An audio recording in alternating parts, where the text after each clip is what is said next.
प्रिय विद्यार्थियों, पश्चिमी प्रतिनिधि राजनीति विचारकों के क्रम में हम प्लेटो का अध्ययन कर रहे थे। आज हम प्लेटो के व्यक्ति के बारे में क्या विचार हैं, इस पर चर्चा करेंगे। प्लेटो ग्रीक यूनानी विचारक था। आत्मा ही व्यक्ति की पहचान है तथा हर आत्मा में 3 प्रकार के गुण पाए जाते हैं: विवेक, साहस, तृष्णा। विवेक रेशनल स्टैंडर्ड होता है व्यक्ति का। साहस एडवेंचर होता है। तृष्णा एपिटाइट, व्यक्ति की इच्छाएं। व्यक्ति को कुछ करने के लिए जीवन में कुछ आवश्यकता है। तृष्णा या एपिटाइट अंग्रेजी में बोलते हैं, हिंदी में इसको भूख भी बोलते हैं, दूसरी शब्दों में क्षुधा भी बोलते हैं इसको। इनसे ही 3 वर्गों का निर्माण किया गया है। विवेक प्रधान होने पर शासक या दार्शनिक राजा का निर्माण होता है, या विवेक जहाँ मैक्सिमम स्टैंडर्ड का मिलेगा तो उसको दार्शनिक राजा की श्रेणी में प्लेटो मानते हैं। दूसरा है साहस। यह सैनिक वर्ग को स्पष्ट करता है कि रक्षक वर्ग है जो सैन्य क्षमता है, वह राज्य की चारों तरफ से व्यवस्थाओं को संरक्षित करेगी। तृष्णा एपिटाइट, यह उत्पादक वर्ग को निर्धारित करता है जिसमें वाणिज्य, व्यापार, खाद्य सामग्री आदि का जो ज्ञान रखते हैं। यानी इन तीनों गुणों को व्यक्तियों में अलग अलग समाहित रहने से तीनों के कार्यों का अलग अलग विभाजन किया गया है।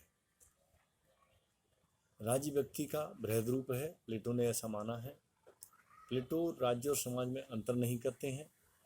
प्रत्येक वर्ग को अपनी आत्मा के गुण के अनुसार ही कार्य करना चाहिए, यह प्लेटो का न्याय है। यानी प्लेटो ने यह चीज़ या यह तथ्य मूलतः अपने गुरु सुकरात से ग्रहण किया था कि हमने पहले ही बताया था, वर्च्यू इज नॉलेज, सद्गुण ही ज्ञान है, जिसका सीधा संबंध मनुष्य की आत्मा से या आत्म तत्व से जुड़ा रहता है। क्योंकि ऐसी मान्यता है कि आत्म चक्षु जो कार्य करते हैं या जिस कार्य को करने के लिए हमें तैयार करते हैं, विवेक देते हैं, वह कार्य सर्वव्यापी एवं सर्वमान्य माना जाता है। तो यह अत्यावश्यक है कि तीनों गुणों को 3 वर्गों से जोड़ करके और तीनों को अलग अलग जिम्मेदारी प्रदान प्लेटो के द्वारा आदर्श राज्य निर्माण में की गई है। प्लेटो यह मानते हैं कि जिस व्यक्ति में या जिस नागरिक में जैसा गुण विद्यमान हो, उसके परख के आधार पर उसको उसी कार्य को करने के लिए जिम्मेदार या उसी को दायित्व देना सही रहता है, जिससे कि आदर्श राज्य के संचालन में अपना अपना योगदान तीनों वर्ग अच्छी तरह से प्रदान कर सकें। तथा प्लेटो ने राजा को सामाजिकता से दूर रखा है तथा उसे सांसारिकता से भी दूर रखने की कोशिश की है। साम्यवाद की स्थापना उसी के दौरान करने का प्रयास किया है। शिक्षा व साम्यवाद स्थापित राज्य ही प्लेटो के अनुसार न्यायपूर्ण राज्य माना जाएगा। हालांकि प्लेटो की यह काल्पनिक स्थिति है। रिपब्लिक को कल्पना लोक का एक बहुत बड़ा ग्रंथ माना जाता है, जिसमें वह साम्यवाद की स्थापना या आदर्श राज्य की स्थापना करने का प्रयास करता है। शिक्षा व साम्यवाद अगर सही तरीके से स्थापित है राज्य में, तो वहाँ न्यायपूर्ण राज्य स्वतः ही अपने पायदान को प्राप्त करेगा, अपने अस्तित्व को जनता के समक्ष प्रस्तुत करेगा। ऐसी प्लेटो की मान्यता है। प्लेटो का मूल उद्देश्य आदर्श राज्य की स्थापना करना था। दार्शनिक व आदर्श राजा को राज्यहित, नियामक, नियंता, परिकल्पित या अपनी काल्पनिक स्थिति के आधार पर सुनिश्चित करता है। और प्लेटो की यह मान्यता कि आदर्श राज्य का निर्माण एक दार्शनिक राजा के द्वारा ही किया जाना श्रेष्ठ रहता है।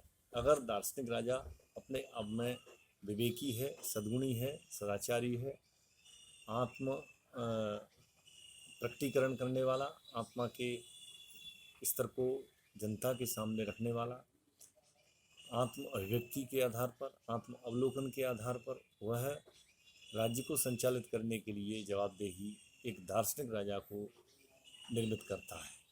यह प्लेटो की मान्यता अपने आप में बड़ी ही महत्वपूर्ण मानी जाती है।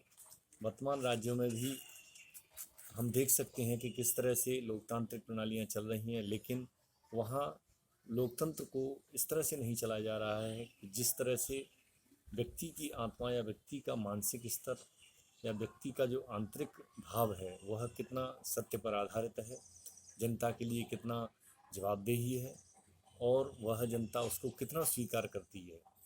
तो प्लेटो ने आदर्श राज्य में हम देख सकते हैं, हम यह अनुभव कर सकते हैं कि एक ऐसे राजा की बात कही है कि जो आत्मा के आधार पर अपने आप को विशुद्ध स्थिति में रखे, जनता से इस तरह का संबंध रखे कि वह उसकी आत्म अभिव्यक्ति को पहचान सकें एवं अपने कल्याणकारी राज्य या दार्शनिक राजा के माध्यम से एक आदर्श राज्य का निर्माण करने में सहयोग प्रदान करें। प्लेटो यूनानी विचारक हैं और उन्होंने व्यक्ति को इस तरह से स्थापित करके और राज्य के निर्माण में सहयोग करने के लिए, जैसे कि शिक्षा है, साम्यवाद है और सबसे महत्वपूर्ण बिंदु इसमें न्याय है, जिसकी हम चर्चा आगे करेंगे। तो न्याय के आधार पर यानी व्यक्ति को जो कार्य दिया गया है उसको वह अपनी आत्म अभिव्यक्ति के आधार पर, आत्म आदेश के आधार पर संचालित करे, संपादित करे एवं उसमें किसी प्रकार का निषेध भाव या उसमें किसी प्रकार का कलुषित भाव पैदा नहीं हो।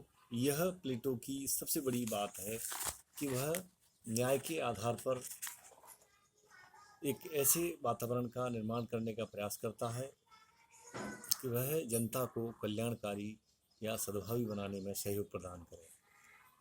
राज्य की प्रकृति के बारे में प्लेटो बताते हैं द रिपब्लिक में कि आदर्श राज्य की व्याख्या करना एक ऐसे काल्पनिक स्तर का मामला है या किसी वास्तविक राज्य का नहीं है।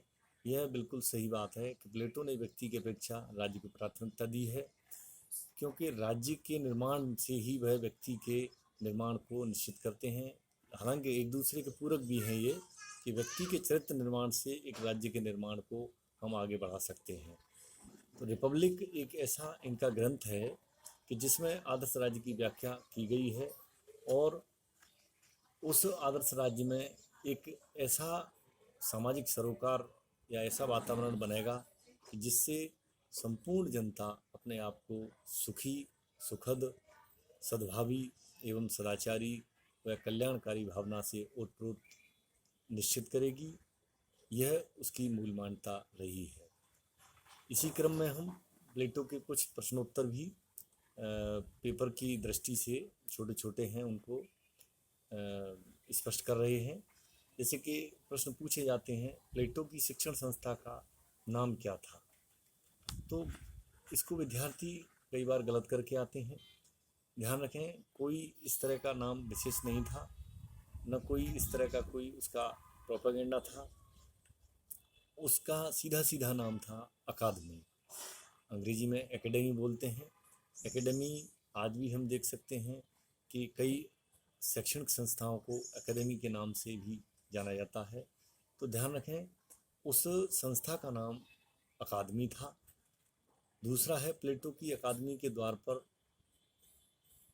कुछ लिखा था, यानी कोई ऐसा वाक्य लिखा था कि जो आने वाले विद्यार्थियों के लिए बड़ा ही रोचक था एवं उनको जागृत करने का, उनके अवेयरनेस, उनकी जागरूकता को सुनिश्चित करने वाला। तो इसमें हम जब बात करते हैं, प्रश्न आता है कि उस एकेडमी के ऊपर या उसके द्वार पर एक इस तरह का सेंटेंस क्या लिखा था। तो इसको पेपरों में कई बार पूछा गया है, प्रतियोगी परीक्षाओं के माध्यम से भी कई बार इसको पूछा गया है। तो ध्यान रखें, उस पर स्पष्ट शब्दों में लिखा था कि ज्यामिति से अपरिचित कोई भी व्यक्ति यहाँ प्रवेश नहीं करे।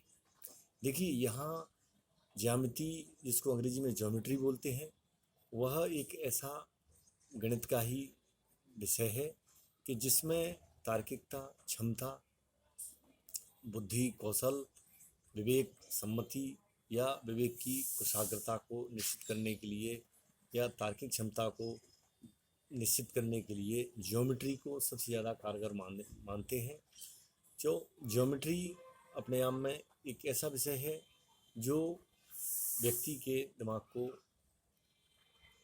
अग्रिम बनाने के लिए या मेहनत करने के लिए तैयार करता है। तो यह ध्यान रखने वाली बात है कि उसकी एकेडमी के द्वार पर क्या लिखा था। ध्यान रखें, ये बड़ा ही महत्वपूर्ण बिंदु है। न्याय से क्या अभिप्राय है, तो इसमें है प्रत्येक व्यक्ति उस कर्तव्य का पालन करे जो उसके प्रकृति प्रदत्त गुणों और सामाजिक स्थिति के अनुकूल हो। यानी जो उसकी प्रकृति द्वारा दिए गए गुण हैं वह उस समाज के अनुकूल हैं या नहीं।